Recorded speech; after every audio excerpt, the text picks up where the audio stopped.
Today, when we think of monks, we think of people like some of the brothers of St. Francis.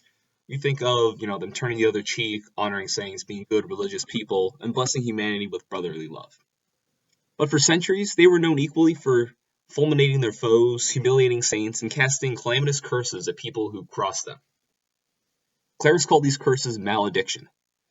Now, this hocus pocus wasn't used because of hatred or malice, but it was used for a specific purpose. A malediction is a curse and an appeal to a supernatural power to physically, emotionally, spiritually, or otherwise somehow bring harm to another person. Now, going back to the medieval times, the church was the largest landowner in Europe. They had quite a bit of property. Obviously, this is going to catch the attention of rulers. When Europe was divided into different feudal territories, different nobles were fighting amongst each other, trying to claim more and more land to build up their power. Looking upon the giant property holdings of the church was one easy way for them to gain more territory and to gain more wealth. So the monks had to come up with some way to defend themselves against this. So that's what we see going on here. Unlike our typical picture of St. Francis, most monasteries of this age were pretty wealthy. They often produced goods for sale, and they got donations from the faithful to help them build and maintain wealth over time. But what monks did not have were armies for protection, to keep their property safe. Originally, for French monks, they relied on the Carolingian kings. But after the threat of the Viking incursions and the death of the final king in that line, Louis the Pious, this protection broke down, and the state pretty much crumbled. Regional warlords rose, and they wouldn't really protect other people's property. These local strongmen who were fortified in their castles replaced the independent counts as the basic unit of government in France. The result was a system of petty fiefdoms that were headed by strongmen. They were really accountable to no one but the strongman that was stronger than themselves. So you have like the local strongman who has to pay some sort of, for some sort of allegiance to a larger strongman who has a larger territory and a bigger army. Now, this situation might not have been so dire for these clerical communities if they had some sort of physical strength, like a military, for self-protection. However, most of the monks, upon entering the monastery, gave up their earthly desire and willingness to defend themselves. But while they didn't directly command any sort of physical or military means to defend their properties, what they did do was rely on a higher power, so another way to protect themselves. But while these monasteries did not have the physical means to protect themselves, they were able to use curses. These curses were capable of improving property protection when both the cursors and their targets are rational. So both the strongmen that want to come in and take the monks' land and the monks themselves can be fully rational and still use these curses effectively, as long as three conditions are satisfied. First, they must be grounded in the target's existing beliefs. So the strongmen that would threaten the monks had to be religious and had to believe in God, had to believe God would intervene and curse individuals in these situations. The use of curses had to be monopolized by the cursors, so only the monks could be the ones giving the curses. That way you couldn't have competing curses back and forth, like attacking each other, threatening each other. And finally, they had to be unfalsifiable. The curses had to be designed in such a way that they couldn't be proved to not happen. That way, every individual being cursed thought it would happen to them. If they could prove that they weren't being cursed, or people that were cursed were surviving and living happy lives, then curses would lose their power over time. Now, there are three major types of curses used. First is maledictions. These were basically masses that were held and prayers taken straight from the Bible that would call for curses upon an individual, for bad things to happen to them. Next were clamors, where the monks would go and to the individual and pray in front of them, calling upon the saints and upon God to actually curse them. They would invoke the saints, invoke God's name, literally like person to person with the strongman that was threatening them. It was more like prayer than an official mass like the malediction was.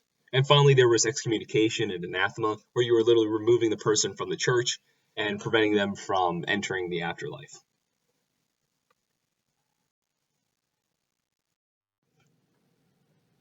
Oftentimes, when a lesser lord would donate property to the church, the lord above them or the strongman above them could come in and claim that that property was theirs. When that person died, take it back from the church. So when there were legal agreements where like a lesser lord, a lesser noble would donate property to the church, they would go to the lord and have him sign that it would not later claim that property and take it back from the church. Now, to strengthen this enforcement, literally written in the contracts, the clerics would commonly include these curse clauses in their charters, that they would curse the individual if they would take it from them. So following the excommunication that Pope Benedict VIII launched against some persons violating property rights in 1014 AD, this was the following curse that he laid out for those people. May they be cursed in the east, disherited in the west, interdicted in the north, excommunicated in the south. May they be cursed in the day and excommunicated at night. May they be cursed at home and excommunicated while away. Cursed in standing and excommunicated in sitting. May they be cursed in the spring and excommunicated in the summer. Cursed in the autumn and excommunicated in the winter. So what are these curses? Look at it, they're very specific. They say when they're standing, when they're sitting, at home, when they're gone, this time of day, that time of day, this time of year, that time of year. All very specific things. But if you notice, it basically covers the entire year. It covers night and day. It covers all the bad things that can happen to you. Another curse or another malediction from the time. Unless that individual changed their ways and gave back what they unjustly took, the monk said, may they be cursed in the head and the brain. May they be cursed in their eyes and in their forehead. May they be cursed in their ears and their noses. May they be cursed in the fields and in pastures. May they be cursed while sleeping and awake, while going out and returning, when eating and drinking, when speaking and being silent. So they're basically cursed in all places and in all times. So it's very difficult to falsify that, because eventually something bad is going to happen to you. And when something bad happens, you can blame it on the curse. You can attribute it to that curse because it's so broad, yet at the same time it's so specific.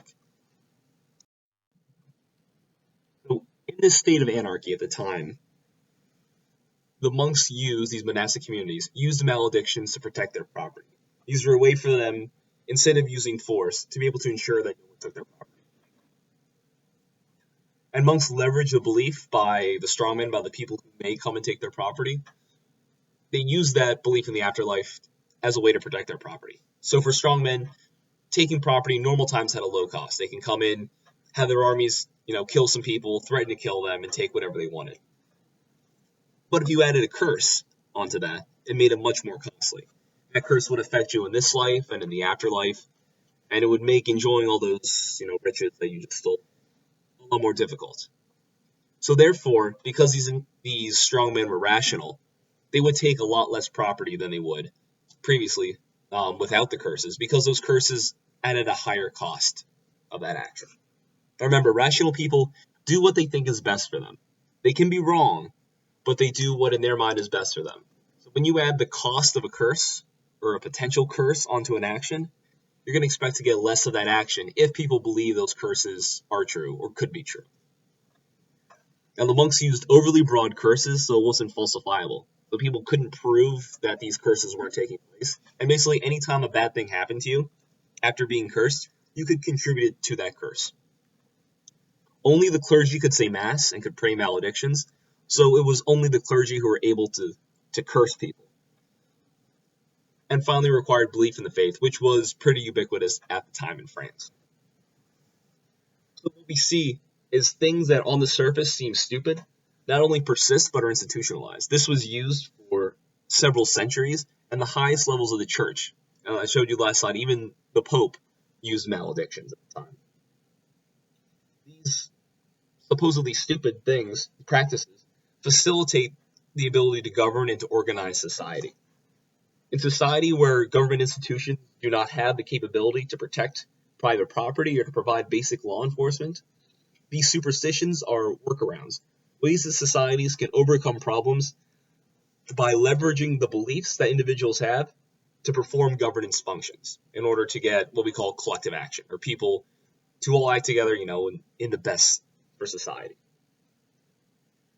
So what's happening throughout all these things we talked about in the previous lecture and with the maledictions in this lecture is we aren't achieving cooperation to the limited extent that these superstitions allow. We're actually able to achieve that cooperation precisely because of these superstitions. that when there's a failure in our ability to provide governance or to provide law enforcement, all these other public goods, by using these superstitions, leveraging these people's belief, we can get them to act in a way that's good for society and to provide these good things for society. So while these superstitions on their surface may seem crazy, they may seem stupid to us, they're actually very useful and they help society become a better place to live. In this section, I'm going to talk about how markets spontaneously emerge from individuals trying to exchange with each other in order to better their lives. So we'll look at a real-world example of these developing from nothing. There'll be the economic organization of POW camps. There's an economist back in World War II, R.A. Radford, who spent much of the war in an Axis prison camp. And he wrote a paper afterwards describing how market institutions developed. Now, market institutions, and what he gleaned from this experience, is that they're universal and they're spontaneous. So these were formed as a result for immediate needs, and not designed top-down by an organization or an individual trying to create it, but from all the individuals themselves, trying to make themselves better off. There's a particular quote from Radford early on in the piece that I think sets up his explanation very well. He said, "Through the prisoner's economic activity, the exchange of goods and services, his standard of material comfort is considerably enhanced." And this is important to remember, that these individuals are engaging in exchange voluntarily, and they do so to make themselves better off. Now, in these POW camps, they were given certain rations of food, cigarettes, clothing, things like that. And based off of what they liked or what they didn't like, they were able to trade with one another to make themselves better off. But by making themselves better off, because this was mutually agreed upon, these exchanges, both sides were made better off by the exchange. Now, originally, trades began as barter, so trading food for food or food for cigarettes, things like that. And this was randomly occurring between individuals. It was just when you found someone who had too much of something or who needed something and you were able to fulfill that need, they could trade with each other. But over time, markets developed so that cigarettes became the de facto currency of the camp, that all the prices were listed as in terms of cigarettes for all the goods you had. So what began as non-smokers exchanging cigarettes for a chocolate ration, initially because, if you don't smoke, you don't really need it, so you can trade it for something else. It actually developed into the currency. And over time, prices developed. So there's a quote in the paper. "It was realized that a tin of jam was worth 1 pound of margarine plus something else. That a cigarette issue was worth several chocolate issues." So over time, as people would trade with each other and they could see how much people value these things, how much you needed to trade, prices slowly developed and actually converged on the equilibrium price. Now, by the time he originally started out in a satellite camp and they were moved to a main, more permanent camp. When they got to the more permanent camp, all the prices were set in cigarettes by then. And they had well-developed markets by the time Radford got there.